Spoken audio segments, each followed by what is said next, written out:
My name is Jamie. I'm a teacher. I teach language arts in middle school. I have 3 boys.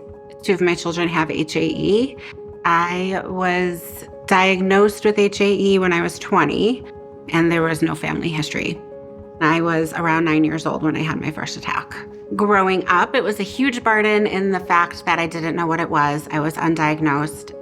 My anxiety also got the better of me a lot of the time, worrying about the when, the if, the where. So in terms of that, it also prevented me from probably being as social as I could have been, preventing me from doing things that I enjoyed doing. There were times that I couldn't go to work, especially earlier on in my career before I had medication. I would call out. There were times I would be in the ER till 3 o'clock in the morning and I would wake up and go to work. So it affected me in a variety of different ways, depending on if I physically could make it to work, or sometimes I was extremely tired, but I would go anyway. There were times I didn't feel comfortable being in public. So I had just started my first teaching job.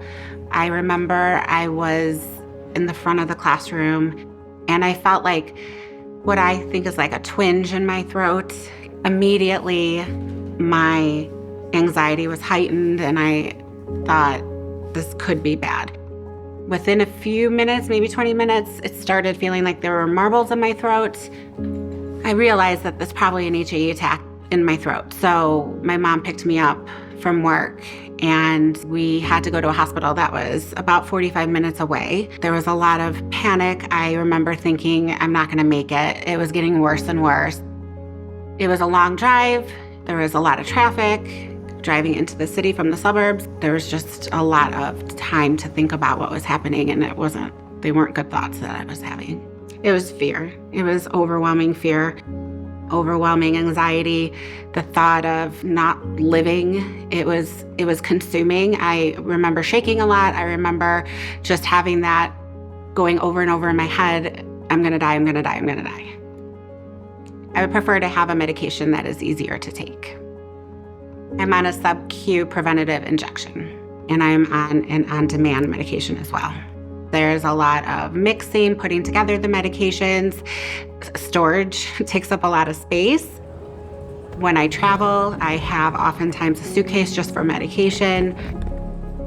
I did not have any other way of doing it at the time, so I had to go to the hospital twice a week.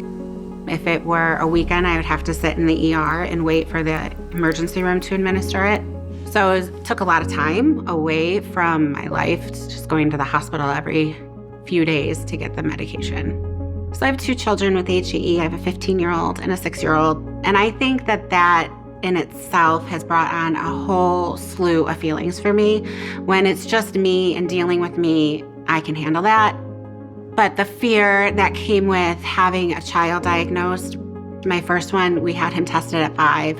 And I remember getting those results. I couldn't get out of bed for 2 days. I was just really beside myself. But once you get through it and you move on, I knew that he wouldn't have to go through anything I went through because he had me for an advocate. With my kids, it's this huge burden of HAE, and especially when they're at school. I've worked with every school they've been in. Every teacher that comes into contact with them knows what to look for, what HAE is.